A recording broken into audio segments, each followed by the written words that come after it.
In the previous video, we set up a vSphere HA cluster, and we're just now completing the process of getting the agent up and running on the hosts. Now, you might have seen some details there referring to an election process. Basically, what we want is to have one of the nodes within the cluster handle the correct startup from the other nodes. So one of them will determine that it's in a good health state, and then other machines will have to communicate with it in order to join up and form the cluster. Now, in this case, all went well, and I didn't get into any errors from the HA process.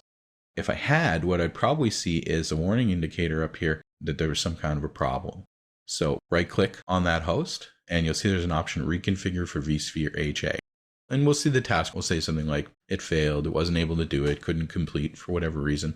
Or if you see that for whatever reason it's not telling you that, but you're having problems with HA, we could go in and try and just reconfigure for vSphere HA. And we'll see that it turns HA off temporarily and then goes back and reconfigures the HA agent. Now, in addition to that, you may find that you even need to take a host all the way out of the cluster and then bring it back into the cluster in order to make the HA agent get completely reinstalled. I've had to do that several times on earlier versions of VMware. I haven't had to do it yet on vSphere 5.1.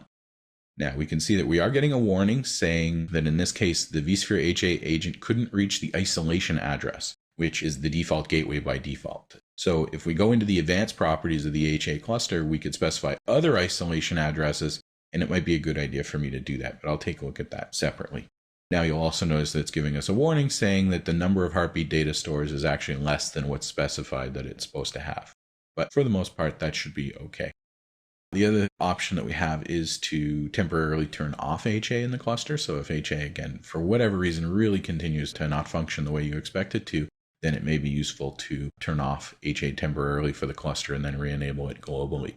But if we take a look in the summary page, we see we have a vSphere HA section now. I don't have admission control turned on, so whatever virtual machines I try to start up, it will start up. And we can see that I can currently tolerate the failure of one host, about what we would expect in a 2-node cluster, and I don't have any designated failover hosts.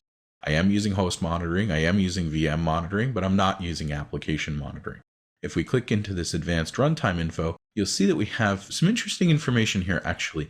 Something referred to as slot size, and then you'll see we have total slots in the cluster, the number of used, available, and failover slots.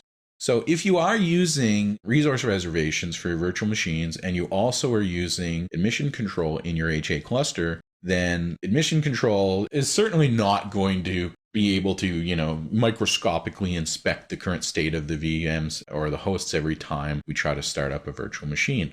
So what it does, it divides the resources in the cluster into this series of slots based on capacity. And that depends, we could end up with larger slots and so on, depending on how performant our system is, how much resource utilization our VMs do. But in this case, HA has determined that, a unit of CPU capacity is going to be 32 megahertz of one CPU and 27 megs of RAM.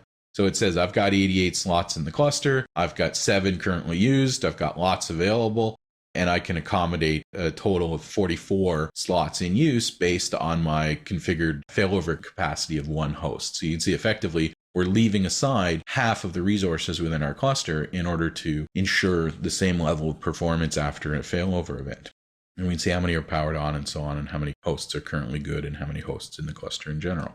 If we click over to cluster status, we can also see, who the current master is that's handling the elections and the brokerage process of joining the cluster. We can see the number of hosts connected to it, not counting itself. And then we can see the virtual machines that are protected or not protected. Might not be protected because of a lack of VMware tools, for example, or that they're not on the right data stores to be able to be restarted on another host. And we can also see the heartbeat data stores that we're using here. You can't configure anything, but it allows us to see what's currently used for the data stores. And if it's detected the wrong ones or decided to use the wrong ones, then we might want to go in and intervene and configure that manually. So if we take a look at my cluster and I go over to virtual machines, we can see that we have a fair number of virtual machines on host 151 and also on 152. I think in the interest of not causing massive performance problems, I'm going to take down 152. I'm going to jump out of this window for a second, and then when we come back, we should see the catastrophic effect or the recovery of this catastrophic effect of losing half the nodes in our cluster. So I jumped out for a second, went to VMware Workstation and did a hard power off of node 152. So we can see that we are now showing an alarm, and you may want to take a look at the alarms video for more details. But if I click on that host and go to alarms, I can still communicate with vCenter So my interface continues to work here, but as we can see, we may be having a little bit of difficulty getting any details from the host through vCenter. If I take a look at the cluster or some other area, we may get a better idea of what's going on.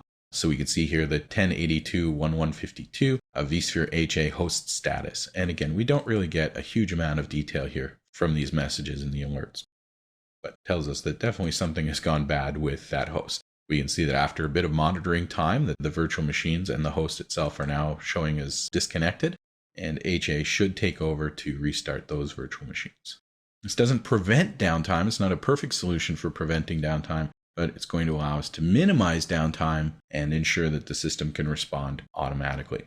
And we can see that we now have an alarm saying that vSphere HA failover is in progress. We're regaining control of those virtual machines, and then they're going to go ahead and get powered up. What we may want to do is look at a feature called fault tolerance. With fault tolerance, rather than running one virtual machine on one host and then simply bringing it back up on another host when the time comes, we can actually run the same virtual machine on two hosts simultaneously. Now, not in a way that they're going to interfere with each other, but literally the same virtual machine, the same execution of the virtual machine on two hosts simultaneously in lockstep mode effectively. So we can see that our virtual machines have gone ahead and been started up.